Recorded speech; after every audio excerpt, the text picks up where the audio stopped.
शाबाश।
हाँ जी, सबने रीज्वाइन कर लिया। बस ये भी सब बच्चे कर रहे हैं। मेरे ख्याल से फिर 15 हो गए।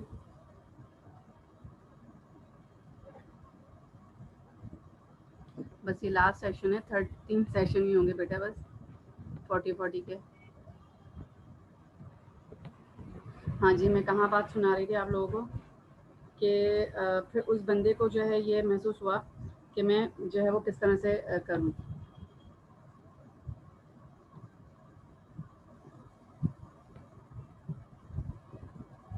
तो फिर जब कुरान पाक पढ़ा तो उनको ये रियलाइज़ हुआ कि कुरान पाक ने हमें हिदायत दी, अल्लाह ताला जो है वो किस तरह से जो है हमारी मदद कर रहे हैं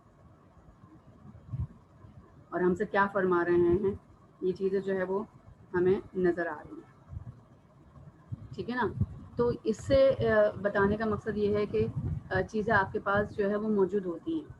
जब आप में चेंज आ रहा होता है, आपका दिमाग उसको एक्सेप्ट कर रहा होता है उस चेंज को। देखिए, पूरा मज़हब चेंज करना बहुत बड़ी बात है। एक हमें आदत को चेंज करने में इतना टाइम लग जाता है। हमें अगर ज़्यादा सोने की आदत है तो हम ये कहते हैं यार कम सोने की आदत डालो, तो उसमें कितना मुश्किल होती है, बॉडी उसको एक्सेप्ट नहीं कर पा रही होती है। और पूरा मज़हब, एक बंदा जिसमें पला बड़ा है, जो बचपन से उसको सिखाया गया है, और एकदम आके वो ये कहता है कि जो कर रहा था वो सब सही ही नहीं है, वो किस ख्याल में जा रहा है। पूरा मज़हब बहुत बड़ी चीज़ होती है जिसकी बेस पर आपकी पर्सनैलिटी टिकी हुई होती है। तो वो जितना डिसऑर्डर हो वो कम है, लेकिन क्या है कि वो डिसऑर्डर आता है, आने वाले को भी लाने वाले को भी एक्सेप्ट करना पड़ता है। लेकिन अब उसमें जो है ना, उस बंदे का एक काम देखें कि अब वो माशाल्लाह मैंने उसे देखा कि दाढ़ी और ये और वो, यानी कि पहले मज़हब में डराओ नहीं किसी को कि जी पर्दा करें, दाढ़ियाँ रखें, ये करें।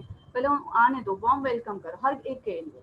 आप जब तक अपने अंदर अंदर लाना नहीं सीखेंगे, आप एक्सेप्ट करना नहीं सीखेंगे। एक्सेप्ट करने के हवाले से जो है वो चीज़ें जो है वो बड़ी मुश्किल हो जाती हैं।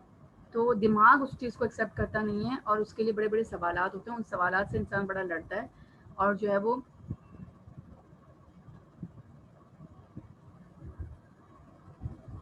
सारी भाग दौड़ी उसी चीज़ के लिए हो रही होती है।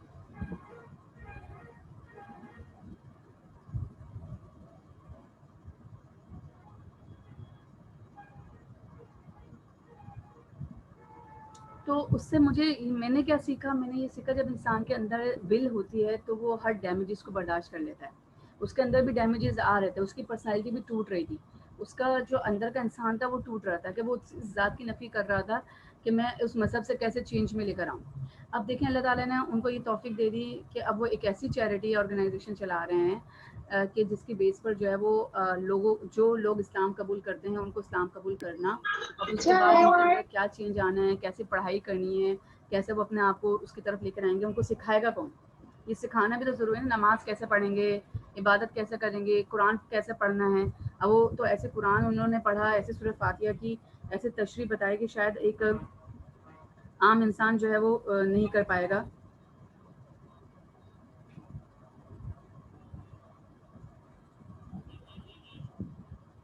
मैसेज कर दो बेटा सबको कि रीज्वाइन करें सेम लिंक पे। हो सकता है कि सब ये समझ रहे होंगे बस यही आखिरी लिंक था, ठीक है ना। तो बताने का मकसद ये नहीं है कि हम किसी की अच्छाई, बिल्कुल अच्छाई भी बिल्कुल बयान करनी चाहिए, उससे इंस्पिरेशन आती है, मोटिवेशन आती है। बताने का मकसद ये था कि जो मैं बताना चाह रही थी कि अपनी मोटिवेशन को वो ना करें। ये वाला जो डिसऑर्डर आता है ना जब पर्सनैलिटी डैमेज होती है, ये होनी ही नहीं चाहिए। इससे बड़ी लड़ाई, मज़हब से बड़ी लड़ाई तो कुछ नहीं हो सकती। उससे उसी से तो इंसानियत डेवलप हो रही है, उसी से तो आपकी नस्ल पता चल रही है, आपका पूरा बैकग्राउंड पता चल रहा है, ठीक है ना। तो जब वो बैकग्राउंड ही अगर आपके अंदर चला, आपसे हट जाए, आपका बेस ही हट जाए, तो क्या हालत होगी, क्या होगा कि अल्लाह अब क्या करें, अब हमें तो पता ही नहीं है। तो मज़हब आपकी बड़ी आपकी मोरल, तो ये चीज़ को किसी भी हाल में डैमेज नहीं करें, ताकि अब अगर वो डैमेज कर लेते हैं और वो उसी सवाल की तरफ जाते, तो राइट और रॉन्ग में जो है ना फ़र्क नहीं पता चलता।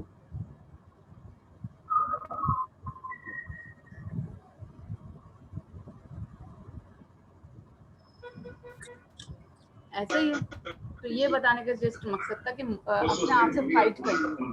अगर इन डैमेजेस से बचना है, अपने आप को बिल्कुल गिराने से बचाना है, तो you should have to motivate on every time. अपने अंदर चेंज लेकर आते रहो। कहीं दिल नहीं लग रहा है तो दिल लगाना पड़ेगा, कहीं दिमाग काम नहीं कर रहा तो दिमाग को लगाना पड़ेगा।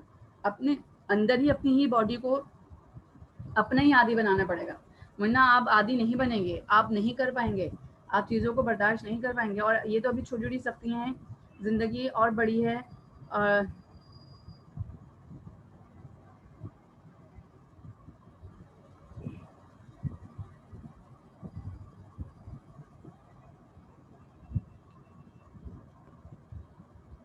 तो ये न्यूरॉन्स जो हैं, अब यहाँ पर जो नेक्स्ट स्लाइड हमारे पास है, neurons the basic building block, यानी कि आपका न्यूरो सर्जन कहते हैं ना, नर्व सिस्टम होता है, जो न्यूरॉन्स होते हैं, ये सारे मैसेजेस जो है, ये देखिए लिखा हुआ, neuron is a cell that carries messages between the brain and other parts of body and that is the basic unit of nervous system. ये न्यूरॉन जो है ना, ये आपका इतना बेसिक चीज़ है कि जितने भी मैसेजेस दिमाग के हैं ना, वो सारी बॉडी को कन्वे ही करता है। जिस दिन ये बंद हो गया, you are finished, you are fired, ख़त्म। 3 टाइप्स ऑफ न्यूरॉन्स हैं, एफरेंट यानी कि जिसे सेंसरी कहते हैं, इफेरेंट, एक एफरेंट है, एक एफिरेंट है जिसे हम मोटर कहते हैं, एक इंटर न्यूरॉन है जिसे हम कनेक्टिंग कहते हैं। यानी कि बेसिक न्यूरो डिज़ाइंस क्या हैं आपके, अब ज़रा ये दिमाग के खलिए देख लें कि ये किस तरह से देखें काम कर रहे हैं।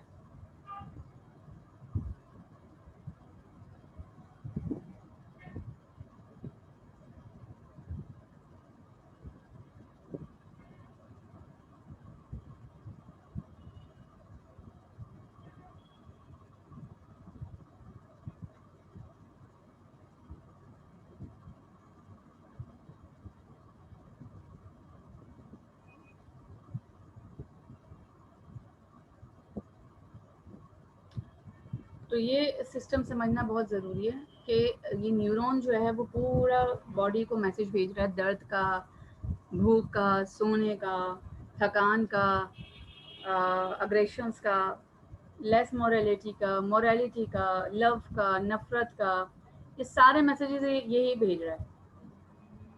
और यही जो है पूरा सिस्टम को ख़राब भी कर देता है और यही सिस्टम को जो है वो सही भी करता है। अब ज़रा इसको पढ़ें, इस डायग्राम को हम देखते हैं। तो ये कि जी dendrites, neurons comprise of 3 major parts. Neurons comprise of 3 major parts: cell body or soma. It contains all the necessary cell actions like nucleus, genetic material, DNA, mitochondria. Death of soma means the death of the entire neuron. यानी कि जितना भी cell of body जो system है वो ये वाला बेचारा काम कर रहा होता है। एक्सॉन क्या कर रहा होता है? ट्रांसमिट मैसेज कर रहा होता है next cell body and other glands, है ना। तो ये एक्सॉन जो है यानी कि सेल बॉडी क्या कर रही है, ये जितना भी आपका जो डीएनए है, आपका जितना भी मटेरियल ऑफ जेनेटिक्स है, वो सारी चीज़ों को जो है ये मेंटेन कर रहा है। यानी कि सेल टूटने लग जाते हैं, बनने लग जाते हैं, जेनेटिक्स से कैसे आ रहे हैं, ठीक है। और ये जो है डेंड्राइट्स जो हैं ये रिसीव मैसेज करता है तमाम, यानी कि देने वाला भी मौजूद है और लेने वाला भी मौजूद है। तमाम जगहों से मैसेजेस भी तो आ रहे हैं ना। जो हार्ट है वो भी तो मैसेज दे रहा है कि मैं हार्ट बीट हो रही है, लंग्स भी तो मैसेज दे रहा है कि भाई उसको जो है ना इफेक्टेड हो रहा है, गुर्दे भी तो मैसेज दे रहे हैं कि गुर्दे इफेक्टेड हो रहे हैं। दर्द होता है तो फौरन जो है दिमाग को मैसेज जा रहा होता है। तो दिमाग को मैसेज देने वाला काम जो है वो डेंड्राइट्स कर रहा है और एक्सॉन जो है वो ट्रांसमिट कर रहा है, यानी कि ट्रांसफर कर रहा है। तो ये दोनों काम कैसे कर रहे हैं, ये देखें एक्सॉन हिलक सेल बॉडी, ये रही आपकी जो सेल, ये वाला काम कर रहा है, ठीक है। ये एक्सॉन ये रहा जो मैसेज दे रहा है, और ये क्या है मैलिन शेड, ये भी जो है वो अभी इसको हम डिस्कस करते हैं। ये बेचारा क्या कर रहा है, एक्सॉन नोड ऑफ रेनिवर, ये सारी चीजें आपके पास जो है ये मौजूद है।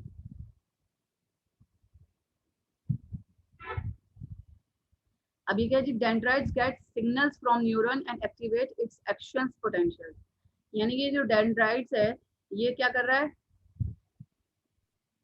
ये डेंड्राइट्स जो है ये क्या कर रहा है कि एक सिग्नल हासिल करता है कि जहाँ से ये जो न्यूरॉन्स एक्टिवेट होते हैं वहां से वो एक्शन पोटेंशियल कर रहे हैं। न्यूरॉन्स क्या है, ट्रांसमिट सिग्नल्स, यानी न्यूरॉन्स जो है वो ट्रांसमिट सिग्नल्स हैं either when stimulated by sensory inputs और triggered by neighbouring neurons.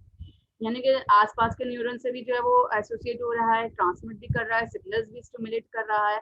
Neuron fire along the axon which are much longer than the dendrites. यानी कि अगर न्यूरॉन्स एक्सॉन के साथ अगर मिक्स होता है तो वो बहुत ज्यादा लॉन्गर करता है एज कम्पेयर टू डेंड्राइट से। As long as leading from spinal cord to big toe, यानी टू बिग टो, यानी कि ये जो बड़ा अंगूठा है ना यहाँ तक जाके जो है न्यूरॉन जो है वो काम कर रहा होता है। यानी उसका ज्यादातर एसोसिएट एक्सॉन से, यानी कि सिर्फ मैसेज ट्रांसमिट करने के लिए, ये जो ऊपर बता भी दिया उसने कि वो ज्यादातर जो सिग्नल्स हैं ट्रांसमिट के भेजता है, ठीक है ना, कि जितने सेंसेस हैं, और वो सारी चीजें जो है वहां से होती हुई आपकी कमर तक, और कमर से लेकर आपके जो ये बड़ा अंगूठा है पैर का वहां तक ट्रांसमिट हो रहा होता है। तो इसलिए वो ज्यादा लॉन्गर हो रहा होता है। और ज्यादा दें क्योंकि जब आने वाली चीजें देखो मैसेज जा रहा हो तो सारी पूरी बॉडी में एक जैसा जा रहा है, हर जगह उसको ट्रांसफॉर्म हो रहा है। लेकिन जहां से मैसेज आता है वो शॉर्ट टर्म होता है। हाथ में दर्द है तो सिर्फ हाथ का ही मैसेज दिमाग को जा रहा है, दिल में दर्द हो सिर्फ दिल का मैसेज दिमाग को जा रहा है, गुर्दे का दर्द है तो गुर्दे का मैसेज ही दिमाग को जा रहा है, तो सिर्फ वही इसको इंटरप्रेट कर रहा है। तो डेंड्राइट्स का अमल जो शॉर्ट है, एक्सॉन का अमल जो है वो ज्यादा लॉन्ग है क्योंकि वो पूरी बॉडी नीचे अंगूठे तक जा रहा है। तो इसलिए हमारे जरा सा भी जो डैमेजेस आते हैं तो हमारे फौरन जो है वो स्पाइनल कॉर्ड, हमारी बैक बोन, हमारा कमर, हमारी नेक वो ज़्यादा मुतासर होती है और पैर तक वो दर्द जो है ना वो जा रहा होता है। तो वो दर्द को जो एक्शन परफॉर्म कर रहा होता है, चाहे वो किसी एक बॉडी का है, मैसेज तो एक बॉडी से आ रहा है, लेकिन जब वो उस मैसेज को कन्वे कर रहा है, दोबारा फेंक रहा है, तो वो पूरी बॉडी में फैल रहा है। तो एक की दर्द की वजह से पूरी बॉडी डिस्टर्ब होगी, ये भी आपने गौर किया होगा। और अब अगर नहीं तो आप बिल्कुल इसको गौर करें। Action potential runs the down the end of an axon and activate a chemical messengers commonly known as neurotransmitters। यानी कि जो पोटेंशियल जो है वो down the end of an axon, यानी कि वही वाली बात हो गई, जो एक्सॉन का मैसेज है वो ऊपर नीचे से ऊपर तक जो है वो एंड तक है और वो एक्टिवेट हो रहा होता है। जितने भी केमिकल मैसेजेस हैं वो इस पे जो है वो न्यूरो के जरिए जो है वो परफॉर्म हो रहे हैं। Intense situation encode more firing of the neurons. जितने भी इंटेंस इंफॉर्मेशन है, यानी कि जो अंदर की इंफॉर्मेशन है वो बहुत ज्यादा फायरिंग ऑफ न्यूरॉन्स हो सकती है। इंटेंस का मतलब है कि आपकी हार्ट बीट तेज हो गई, आपका न्यूरॉन डिस्टर्ब हो गया, आपकी जो है गुर्दे फेल हो गए, आपका न्यूरॉन डिस्टर्ब हो गया, लंग्स डिस्टर्ब हो गए तो आपका न्यूरॉन, यानी कि जो मेन बॉडी पार्ट्स हैं ये अगर डिस्टर्ब हो रहे हैं तो आपका न्यूरॉन जो है वो डिस्टर्ब हो रहा है। Neurons relate with each other chemically, chemically जो है वो एक दूसरे के साथ अटैच है। केमिकल का मतलब है एक दूसरे के साथ, केमिकल का मतलब कोई केमिकल नहीं आ रहा, उनका जो ब्लड से जो चीज़ है एक दूसरे से एसोसिएट हो रही है, वो जो इन्फॉर्मेशन एसोसिएट हो रही है, यानी कि एक्शन का रिएक्शन एक दूसरे से एसोसिएट है, दिमाग एक दूसरे से एसोसिएट है, लेकिन काम अपना अपना कर रहा है, लेकिन एक दूसरे का इम्पैक्ट आएगा। जैसे मोटर इन्फॉर्मेशन है वो इम्पैक्ट लेकर आएगी।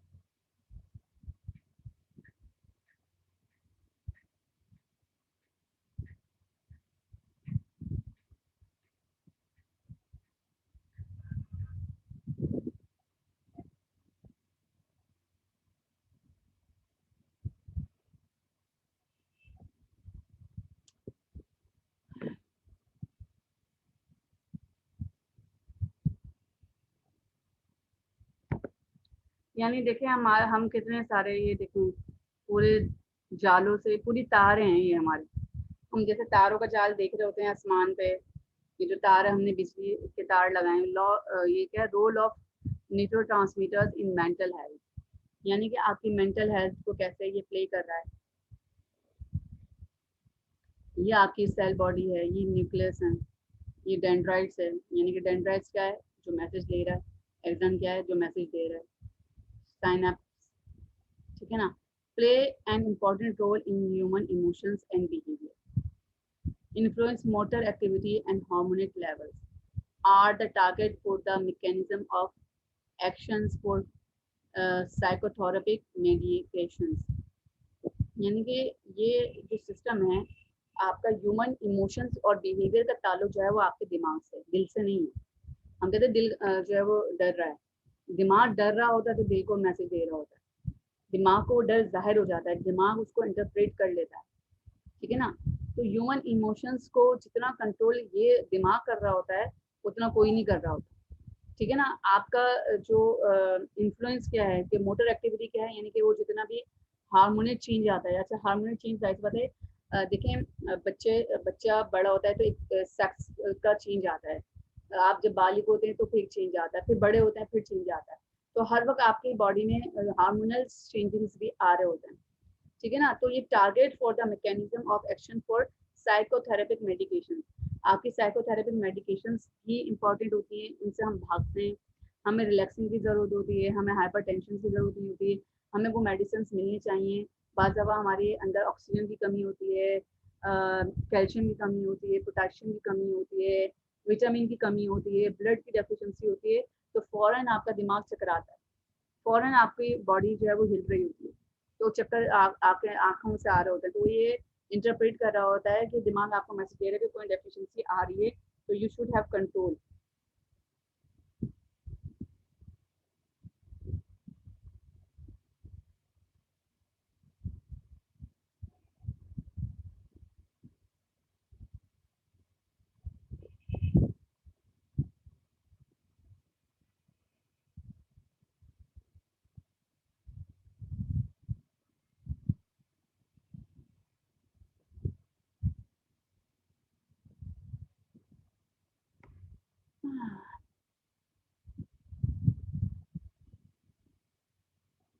अच्छा जी, ये साइकोफार्माकोलॉजीज, कैटेगरीज ऑफ न्यूरोट्रांसमीटर्स, यानी कि यहाँ पर भी आपकी पूरा जो फार्माकोलॉजी है, जो साइकोफार्माकोलॉजी है, वो कैसे रिप्रेजेंट कर रही है। देखिए ये बहुत छोटी छोटी बातें, हम कोई साइंस के लफ्ज़ नहीं पढ़ रहे हैं, हम यहाँ पर जो है वो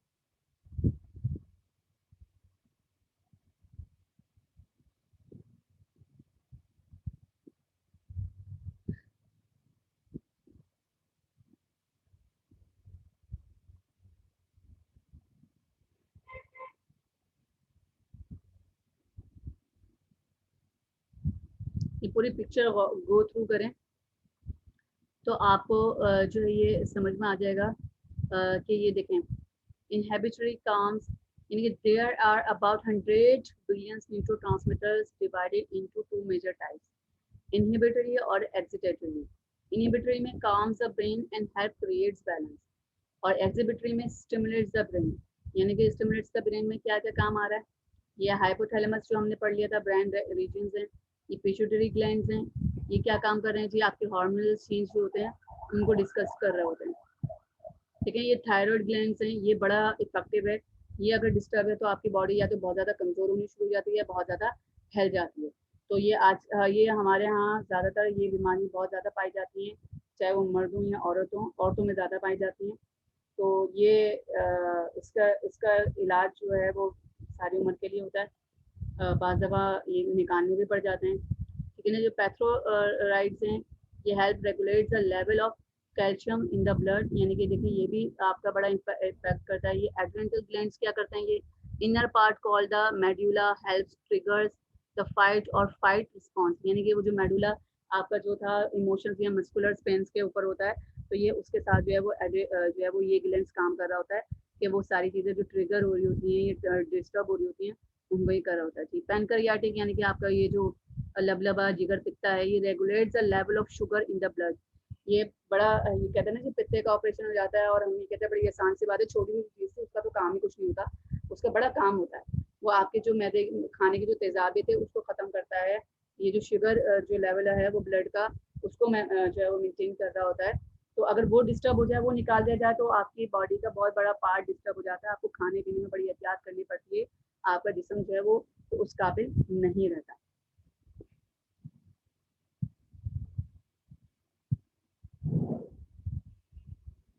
मेरी आवाज़ नहीं आ रही क्यों भाई, किसी को नहीं आ रही मेरी आवाज़ कि जो जोर से बोल रही हूँ मैं? हमारी है।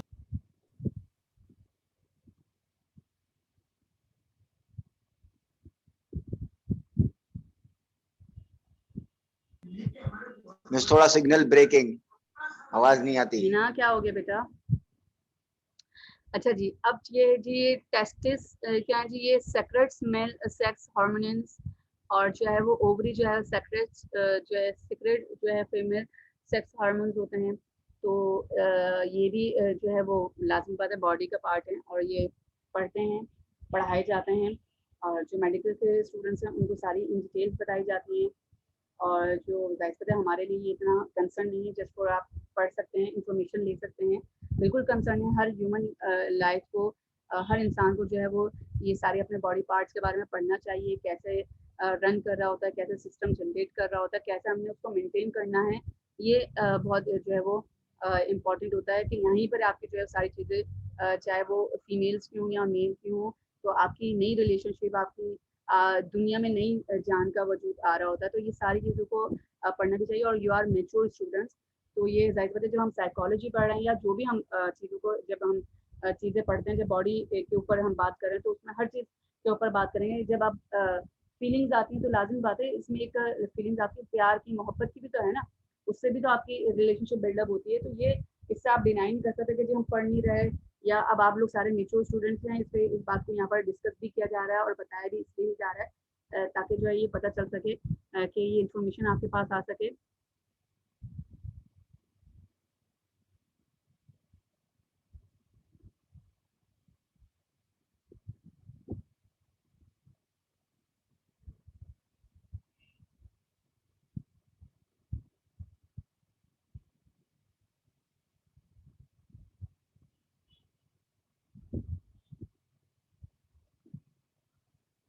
ठीक है ना, तो इसमें जो है वो साइकोफार्माकोलॉजी जो क्या है, कैटेगरीज ऑफ न्यूरो ट्रांसमीटर्स हैं, यानी कि ऐसे टेलिकोलाइन involve in sleep, arousal and movement influences, ये वही अराउजल की learning, memory, concentration and focus, यानी कि जो हमने पढ़ा है वो बेकार नहीं था, जो इमोशंस के बारे में हमने पढ़ा था कि अराउजल का क्या मतलब था कि कैसे वो मूवमेंट आती है, कहाँ से आती है, वो उसको इन्फ्लुएंस कर रहा है, ठीक है ना।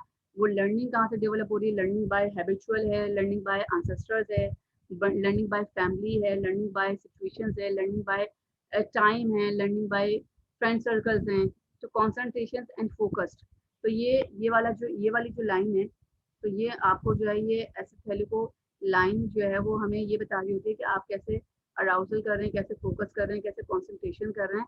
तो ये सारी चीज़ें जो है वो हमें अपडेट कर रही होती हैं, ठीक है ना। अब ये जो न्यूरो नॉरेपेरिनियल जो है ये भी आपके पास जो है ये इफेक्ट है। ये मूड के ऊपर बात करें तो cognition, alertness, locomotion, CV functioning, sleep and arousal insufficiently develop depression, यानी कि डिप्रेशन जो है वो उसके अलर्ट्स को जो है वो डिस्कस कर रहा होता है। परसेप्शंस के ऊपर बात कर रहा होता है, जो ख्यालात, जो मूड्स, जो स्विंग्स हो रहे होते हैं, यानी कॉग्निशन का मतलब होता है कि एक्शंस का reaction. You feel hotness outside the environment, so you feel hot inside the environment. So cognition is that, action is in terms of the reactions. Perspiration will be start. तो वो alertness आ जाती है। Perception क्या है? ख्याल कि हाँ जी ये आपका न्यूरोफायरल जो है वो परसेप्शंस को जो है वो लोकोमोशंस को जो है वो डेवलप कर रहा होता है। सीवी फंक्शंस का मुराद क्या है? पूरा जो बॉडी, सीवी का मतलब होता है कि आपकी पूरी इंटरनल इंफॉर्मेशन आ जाती है, उसको जो है वो जो है फंक्शनिंग कर रहा होता है, उसको अपडेट कर रहा होता है। तो यहाँ ये ज़रूरी है कि जी and arousal insufficiency develops depression. तो आपकी जो अराउजल इंसफिशिएंसी है वो भी जो है थ्रू डिप्रेशन आती है, उसको भी जो है वो चीज़ों को चेकआउट करते हैं। यानी कि ये काम इन चीज़ों की तरफ जा रहा होता है। एंडोर्फिन्स जो होता है, एंडोर्फिन्स जो होता है reduce pain, often called pleasure chemical. ये एक ऐसा केमिकल है, यह एक ऐसा एक्शन सेल है जो जितने भी पेन्स होते हैं उनको रिलीज कर देता है, और जो है वो प्लेजर्स इंफॉर्मेशन के हिसाब से जो है वो डेवलप हो रहा होता है, ठीक है ना। अब इसमें जो है वो डोपामाइन, डोपामाइन क्या कर रहा है जी? Effect movement, coordination, emotions, voluntary judgement and relates of prolongation, emotional attachment when excess develop sophronia and addictions, यानी कि आपकी जितनी भी addictions हैं, depressions causes non sexuality, ये भी जो है वो डिप्रेशंस आते हैं। ये पूरी एक जाहिर थ्योरी है, एक साइकोलॉजी जो है वो नॉन सेक्सुअलिटी की बेस पर भी होती है। डोपामिन जो है वो इफेक्ट्स कर रहा होता है मूवमेंट के ऊपर, कोऑर्डिनेशन ऑफ इमोशंस के ऊपर, वॉलंटरी जजमेंट दे रहा होता है ताकि आप जो है वो अपनी रिलीज कर सकें प्रोलोकेशंस को।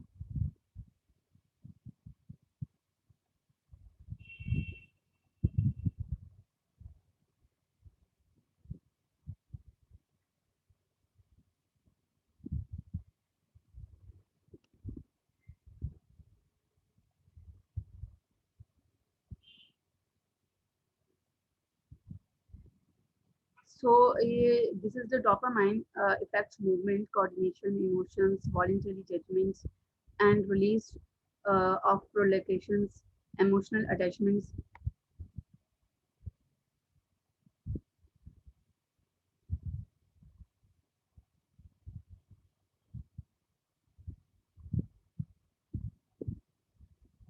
अच्छा जी, अगेन 10 मिनट जो है इसके रह गए, तो ये भी हो सकता है कि बंद हो जाए, या हमारा टाइम पीरियड जो है वो कवर हो रहा है, तो कोई मसला नहीं है, हम इसमें जो है वो चीज़ें जो है वो एडजस्ट कर लेंगे, ठीक है ना। तो डोपामाइन जो है वो प्रोलोकेशन यानी कि इमोशनल अटैचमेंट के ऊपर बात करती है कि व्हेन एक्सिड डेवलप्स सिजोफ्रेनिया के जो मरीज होते हैं या एडिक्टेड होते हैं, तो उनके ऊपर भी जो है ये डोपामाइन जो है ये साइको फार्माकोलॉजीज है, यानी कि जो फार्माकोलॉजीज के ऊपर बात की जा रही है, क्या क्या कैटेगरीज होती हैं जो न्यूरोट्रांसमीटर्स के जरिए जो है वो आपको मिल रही होती है। तो ये वो सारी लाइंस ऑफ इंफॉर्मेशन हैं, वो सारे हेड्स ऑफ सेल्स हैं, हेड्स ऑफ इंफॉर्मेशन हैं, जहाँ से आपको ये सारी चीज़ें पता चल रही होती हैं, जहाँ से आप अपने आप को रियलाइज कर रहे होते हैं, ठीक है ना। सेरोटोनिन क्या कर रहा होता है? Effect sleep, arousal, appetite, appetite का मतलब वही खाना पीना, mood, aggression, pain, perception, coordination, judgement, can develop anxiety and depression. ये सारी चीज़ों को बताता भी है, और उससे जो है वो आपकी एंजाइटी और डिप्रेशन जो है वो डेवलप हो सकता है, ठीक है ना। यहाँ ऊपर जो डोपामिन है वो डिप्रेशन कॉजेज जो होता है वो नॉन सेक्सुअलिटी की तरफ जाता है, ठीक है। जो न्यूरोफॉइन है वो इंसफिशिएंटली डेवलप क्या करता है? डिप्रेशन डेवलप कर देता है, ठीक है। और जो है वो एसिटोलिन जो है वो क्या कर रहा होता है कि आपकी इन्फ्लुएंस कर रहा होता है आपकी लर्निंग पर, मेमोरी पर, कंसंट्रेशन कर रहा होता है। तो ये सारी चीज़ें जो हैं वो डिटरमाइन कर रही होती हैं इन चीज़ों के ऊपर, ठीक है ना। हिस्टामिन जो है रोल नॉन वेल अंडरस्टैंड, यानी कि इसका जो रोल है वो बहुत ज़्यादा अच्छा समझ में नहीं आता। Involve in the immune allergies and inflammatory body response. जाहिर बात है ये डिपेंड कर रहा होता है अलग अलग एलर्जीज के ऊपर, अलग अलग बॉडीज के ऊपर कि जो है वो इन्फ्लेमेटरी क्या रिस्पॉन्स आ रहे होते हैं, ठीक है ना। और एड्रेनलिन जो है वो, क्योंकि ये हर बॉडी का एक अलग अलग सिस्टम है, किसी को किसी चीज़ से एलर्जी, किसी को किसी खाने से, पानी से, जूस से, किसी फ्रूट से, किसी मौसम से, किसी मेडिसिन से। तो ये एलर्जीज जो है वो इसलिए इसलिए इस टाइमिंग जो है वो डिफाइन नहीं, क्योंकि ये डिपेंड कर रहा होता है अलग अलग बॉडी ऑफ चीज़ों के ऊपर ना, एंडोक्राइन सिस्टम एंड हार्मोन्स, ठीक है। तो ये एंड्रोलाइन जो है ये एंड्रो सिस्टम और हार्मोन्स है। तो ये रेजेस हार्ट रेट होता है, blood pressure, raises energy, make energy and competitive, fight on fight hormones. देखिए यही एंड्रोन सिस्टम है और यही यहाँ पर बताया जा रहा है कि ये वाली लाइन्स जो हैं क्या करें, जो जितना भी आपका रेजिंग सिस्टम है, यानी कि ब्लड प्रेशर हाई हो रहा है, हार्ट बीट हाई हो रही है, एनर्जी रेज हो रही है, एंग्रीनेस हो रहा है, कॉम्पिटेटिव हो रहा है, फाइट ऑन फाइट हार्मोन्स, यानी कि जितने हार्मोनल चेंजेस आ रहे होते हैं वो उस चीज़ को जो है वो डेवलप कर होता है। ऑक्सटोकिन जो है क्या है, it is lead to through orgasm, pudding, childbirth and trust, often termed as the love hormone. ये सिर्फ इसी के ऊपर बात करते हैं। ऑक्सीटोसिन जो है वो ये वाला हार्मोन डेवलप कर रहा होता है, यानी कि यहाँ जितनी भी चीज़ें होती हैं ये सब चीज़ें ये डेवलप कर रहा होता है। और ये जो एंड्रेनलाइन है ये वाला जो सिस्टम है वो ये चीज़ें डेवलप कर रहा है। ये फाइट को, यानी कि हार्मोन से फाइट कर रहा होता है, उसमें जो भी गलत चेंजिंग्स आ रही होती है उनको ख़त्म कर रहा होता है। और ये सिर्फ लव हार्मोन्स को जो है डिस्टर्ब वो कर रहा है, टर्म कर रहा है। तो कॉर्टिजल जो है it kills cells the hippocampus and can lead to premature brain, यानी कि वो पहले वो जो हिप्पोकैमस जो मेच्योर ब्रेन है उसको खत्म कर रहा होता है और प्री मेच्योर की तरफ आ रहा होता है, ताकि आपकी जो है वो स्ट्रेस हार्मोन जो है वो डेवलप हो रहा है। लाजमी बात है, आप जब छोटे छोटा दिमाग, आपकी छोटी छोटी सोच होती है तो फिर आपको जो है जल्दी जल्दी स्ट्रेस होने लग जाता है और जल्दी आप जो है वो इस चीज़ की तरफ जा रहे होते हैं, ठीक है ना। तो testosterone and oestrogen causes sex hormones. ये टेस्टोस्टेरोन और एस्ट्रोजन जो है ये आपका जो है ये कॉजेज होते हैं सेक्स हार्मोन्स की तरफ बढ़ने की तरफ, यानी कि जितनी भी सारी चीज़ें हैं ये हार्मोनल चेंजेस होती हैं, यानी जितनी आपकी जो फार्माकोलॉजिस्ट की अगर हम बात कर रहे हैं, जो सिस्टम की हम बात कर रहे हैं, ये उसी के बेस पर डेवलप हो रही होती है।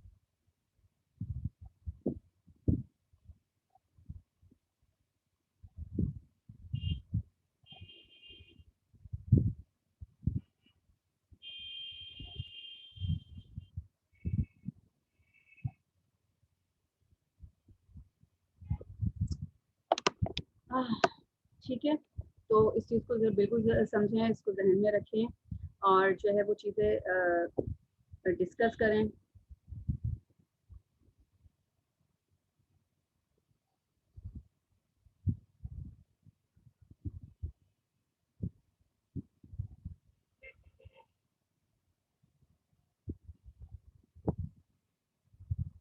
तो ये सारा हमारे पास जो सिस्टम डेवलप हुआ है ये थोड़ा ड्राई सब्जेक्ट हो गया आज का, और जो है वो बताने का मकसद ये है कि ये न्यूरो साइंस हम बहुत इजी तरीके से पढ़ रहे हैं, कि ये बहुत वाज़ेह अंदाज में, बड़ा इजी अंदाज में हमें समझाया जा रहा है कि अगर आप किसी के दिमाग को समझना चाहें, इवन सिर्फ अपने दिमाग को समझना तो वही बहुत बड़ी बात है, किसी के दिमाग को मत समझें, तो आप बड़े आराम से जो है वो इन चीज़ों के ऊपर बात कर सकते हैं, काम कर सकते हैं, लोगों को अपने आप को सीख सकते हैं कि मैं इस वक्त किस डिप्रेशन में हूँ, मैं कोई इंसफिशेंसी की तरफ जा रहा हूँ, तो ये जो है वो नॉरपेनिफ जो है वो है, ठीक है ना।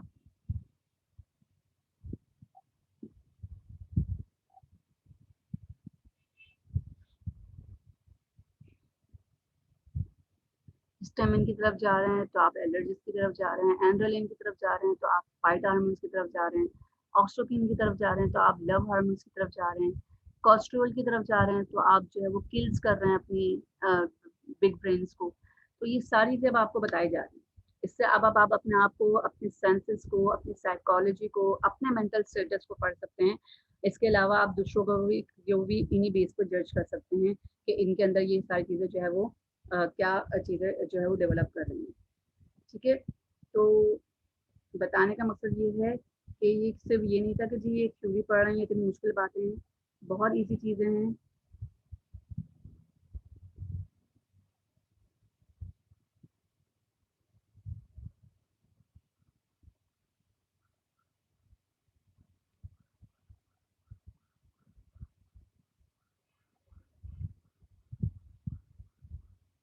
तो ये जितनी भी अगर आपके पास कोई एडिक्शन है,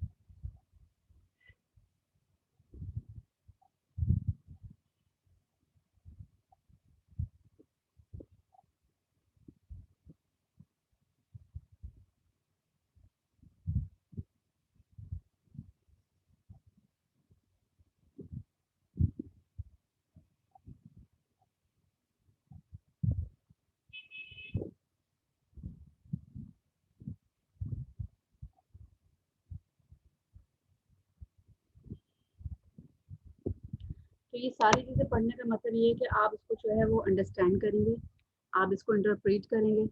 अच्छा जी, अब ये मेरे ख्याल से अब 1 ही मिनट रह गया है और मे बी ये क्लास एंड हो जाए। तो मुझे ये फाइनल हमारे पास अब कितने स्टूडेंट्स हैं, 22 ही हैं, सही है। तो हम जो है ये अब हमारी अटेंडेंस भी हो गई है और जो है वो ज़ूम बंद हो जाएगा। तो अब मैं आपको रिकॉर्डिंग और ये आपको प्रेजेंटेशन भेज दूँगी। तो हमारी 8 स्लाइड्स तो हो गई हैं और फिर नेक्स्ट में इंशाल्लाह आगे इसको पढ़ेंगे और थोड़ा-सा इसको डिस्कस करेंगे, थोड़ा-सा कुछ असाइनमेंट्स भी बनाने के लिए, ताकि आपको जो है ये चीज़ें समझ में भी आ जाए। तो अब ये अचानक बंद हो जाए तो परेशान मत होइएगा, ये हमारा लास्ट जो है वो एंड है और फिर इसके बाद जो है वो इंशाल्लाह अब नेक्स्ट क्लास में मिलेंगे। और अपना बहुत ख्याल रखें सब लोग, परेशान ना हो, फाइनल पेपर भी बहुत जो है वो अच्छा होगा और इंशाल्लाह जो है वो आप लोग कामयाब हों, आगे आगे बढ़ें जल्दी से। और इस तरह की अपनी क्योंकि ये वाला टॉपिक मुझे जो है पर्सनली ह्यूमन बिहेवियर पढ़ाने में भी बड़ा मज़ा आता है, क्योंकि इससे जो है वो बहुत सारी चीज़ें जो है वो हमारी क्लियर हुई होती हैं, हम बहुत सारी चीज़ें सीख रहे होते हैं। तो बिल्कुल इस चीज़ को जो है वो कंसिडर करें।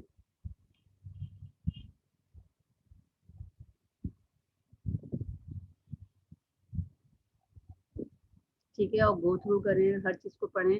और अब जो मिड टर्म में आ गया था वो नहीं आएगा, मिड टर्म के बाद से जितनी चीज़ें हमने पढ़ी हैं वो सब आएगा। ठीक है ना? इमोशंस का मेरे ख्याल से मिड टर्म में था।